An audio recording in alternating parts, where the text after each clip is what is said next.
আসসালামু আলাইকুম রহমতুল্লাহ। আসলে আমরা এতটা ঘৃণিত সমাজে পরিণত হয়েছি, যেটা বলার মতো অপেক্ষা রাখে না। আমরা গতকাল দেখলাম শিক্ষকরা তাদের একটা দাবি দোয়া নিয়ে রাস্তায় দাঁড়াইছে। তো শিক্ষক কারা? আজকের যেই মানুষগুলা দেশের বিভিন্ন দায় দায়িত্ব পালন করতেছে, বিভিন্ন জায়গায় যারা সেটেলমেন্ট, এদেরকে তৈরি করছে শিক্ষকরা। দুঃখ আর লজ্জার বিষয় হলো এই শিক্ষকদের দাবিদার উপর তাদের উপর হামলা চালানো হয়েছে, এদের উপর লাঠি চার্জ করা হয়েছে। কয়েকজনকে দেখলাম পুলিশ তাদের নিজস্ব হেফাজতে নিয়ে গেছে। তো এই যে শিক্ষকরা তাদের দাবি দোয়া বা আন্দোলন করলো, এখন শিক্ষকদের দাবি দোয়া বা আন্দোলন তো থাকতেই পারে, এটা তো অস্বাভাবিক কিছু না। বিষয় হলো পুরা দেশের ভিতরে সবাই কোনো না কোনোভাবে আন্দোলন সংগ্রাম করতেছে, তাদের ন্যায্য অধিকার বা ন্যায্য দাবি নিয়ে তারা রাস্তায় দাঁড়াইতেছে। এই রাইটটুকু তো আছে, মানে সংবিধান তো বা বাংলাদেশের সরকার হিসেবে একটা গণতান্ত্রিক দেশ হিসেবে আমার তো এতটুকু রাইট আছে যে আমি রাজপথে দাঁড়াইয়া যে কোনো সময় যে কোনো একটা বিষয় নিয়ে কথা বলবো। এখন মাইনা নেওয়া না মাইনা নেওয়া এটা হলো সরকারের বিষয়, বা সে কিভাবে এদেরকে কনভিন্স করবে সেটা তো তাদের বিষয়। কিন্তু আমরা তো ভাই কনভিন্সের তো অন্য ভাষা থাকবে। আমরা আওয়ামী লীগের সময় এই দুঃশাসনের সময় দেখছি কোনো কিছু বিষয় নিয়ে মাঠে দাঁড়াইলেই পুলিশ লাঠিচার্জ করতো, পুলিশ হামলা করতো।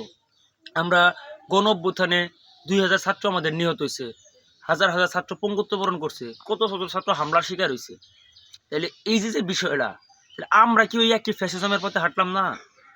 মানে বর্তমান ইউনুস সরকার সে ক্ষমতা, আমার কথাটা বুঝছেন, ইউনুস সরকার ক্ষমতায় আছে। তাহলে এও যদি এই পুলিশদের লাঠি চার্জ করায়, তাইলে এই আওয়ামী লীগের হের মধ্যে ডিফারেন্স কি হলো? সব থেকে বড় কথা হলো এরা শিক্ষক, এটাও সব থেকে বড় জিনিসটা মাথায় রাখা উচিত ছিল। আজকে যে পুলিশ লাঠি চার্জ চালাইছে, ওই পুলিশও কোনো শিক্ষকের ছাত্র।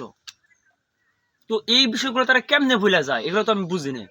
আমার কথা হচ্ছে, আপনি সরকারে আছেন, আপনার বিভিন্ন সমস্যা আছে, আপনার বিভিন্ন আন্দোলন সংগ্রাম, আপনি কথা বলেন তাদের সাথে, তাদেরকে কনভিন্স করেন, বুঝান যে ভাই এগুলো এরকম, এটা এইভাবে সম্ভব, এটা এইভাবে সম্ভব না।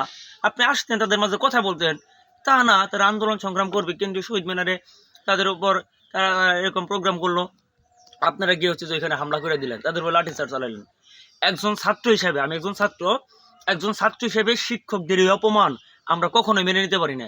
বাংলাদেশে ফার্স্ট ক্লাস নাগরিক, এটা এটা খুবই গুরুত্বপূর্ণ, খুবই গুরুত্বপূর্ণ।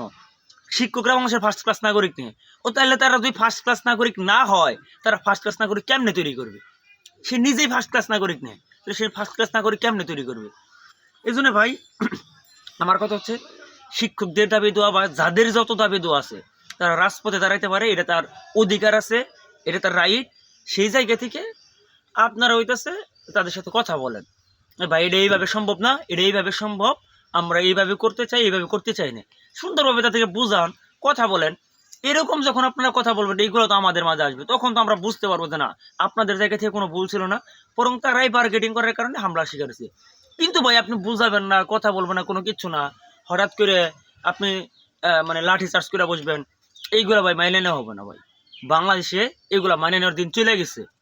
অনতিবিলম্বে যারা এর সাথে জড়িত এবং যারা এই লাঠি চার্জ করছে, আমরা তাদের ছবিগুলা উন্মুক্ত হিসেবে দেখতে চাই।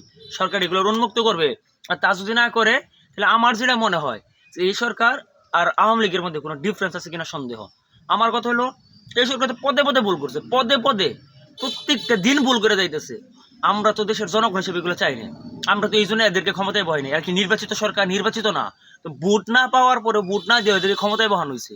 এটা কি এগুলো দেখার জন্য, এই বাল চাল দেওয়ার জন্য? এগুলো দেওয়ার জন্য তো ক্ষমতায় বহানো নেই। এই জন্য স্পষ্ট কথা, এগুলা ঠিকঠাক করতে হবে। এবং এই শিক্ষকরা দাবি করছে, যদি যৌক্তিক দাবি হয়, যৌক্তিক আন্দোলন হয়, এই যৌক্তিক আন্দোলন, যৌক্তিক দাবি নিয়ে আপনারা কথা বলবেন। ধন্যবাদ সবাই।